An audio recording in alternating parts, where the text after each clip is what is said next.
Hi friends, आप सभी कैसे हो। आशा करता हूं कि आप सभी अच्छे होंगे। आपका हमारे चैनल वीके जाटोल क्लासेस में स्वागत है। आज के इस वीडियो में हम 30 मई 2026 के मुख्य करंट अफेयर्स और उसके एक्सप्लेन के बारे में चर्चा करेंगे। प्रश्न नंबर 1, हाल ही में किस राज्य में 1000 कर्नाटक पब्लिक स्कूल स्थापित किए जाएंगे? A Tamil Nadu, B Andhra Pradesh, C Karnataka, D Telangana. दोस्तों, आपका सही answer option number C Karnataka होगा। कर्नाटक सरकार शिक्षा व्यवस्था को बेहतर बनाने के लिए 1 जून 2026 से एक महत्वाकांक्षी परियोजना शुरू करने जा रही है। इसका मुख्य उद्देश्य राज्य में 1000 कर्नाटक पब्लिक स्कूल केपीएस स्थापित करना है। एकीकृत शिक्षा, इन स्कूलों में एलकेजी से लेकर 12वीं 2 पीयूसी तक की शिक्षा एक ही कैंपस में दी जाएगी। पढ़ाई कन्नड़ और अंग्रेजी दोनों माध्यमों में उपलब्ध होगी। क्षमता, प्रत्येक स्कूल लगभग 1200 छात्रों के लिए डिजाइन किया गया है।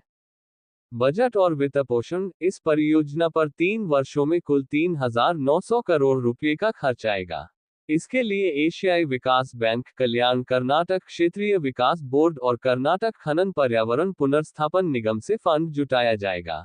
प्रबंधन, 800 स्कूल स्कूल शिक्षा विभाग के तहत और 200 स्कूल अल्पसंख्यक विभाग के तहत संचालित होंगे।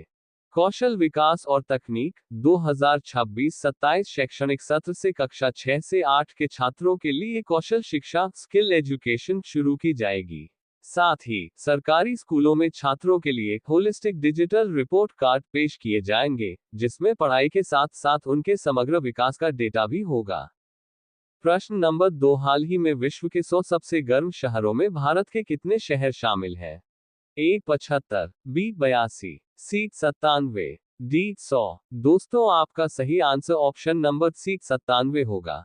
22 मई 2026 को जारी आंकड़ों के अनुसार भारत ने एक चिंताजनक रिकॉर्ड बनाया है।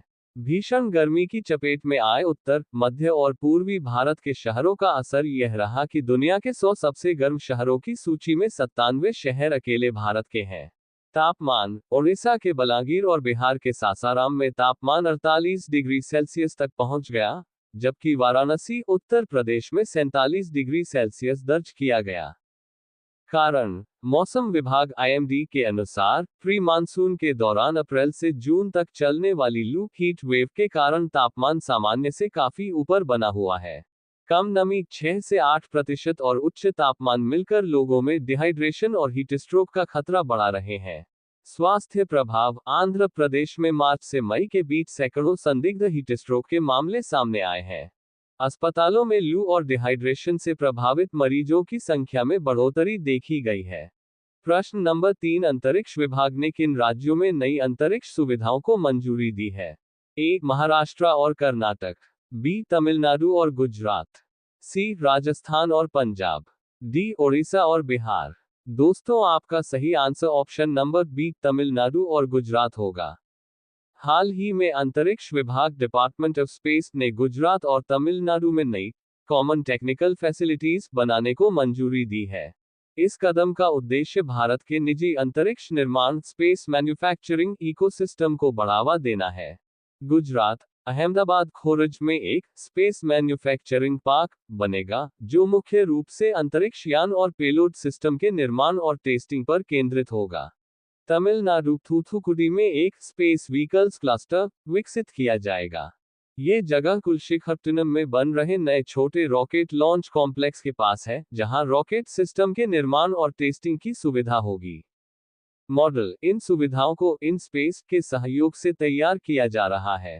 केंद्र सरकार ने थूथुकुडी के लिए 100 करोड़ रुपए मंजूर किए हैं, जबकि राज्य सरकारें जमीन और बुनियादी ढांचा उपलब्ध कराएंगी। ये पहल स्टार्टअप्स और बड़ी कंपनियों को उच्च स्तरीय रॉकेट और सैटेलाइट टेस्टिंग इंफ्रास्ट्रक्चर तक आसान पहुंच प्रदान करेगी, जिससे भारत का अंतरिक्ष उद्योग और अधिक आत्मनिर्भर बनेगा। प्रश्न नंबर 4, हाल ही में ऑपरेशन नवजीवन के तहत झारखंड में कितने माओवादियों ने आत्मसमर्पण किया? ए 15, बी 27, सी 30, डी 35। दोस्तों, आपका सही आंसर ऑप्शन नंबर बी 27 होगा। झारखंड राज्य पुलिस मुख्यालय में ऑपरेशन नवजीवन के तहत कुल 27 माओवादियों ने हथियार डालकर मुख्यधारा में वापसी की है।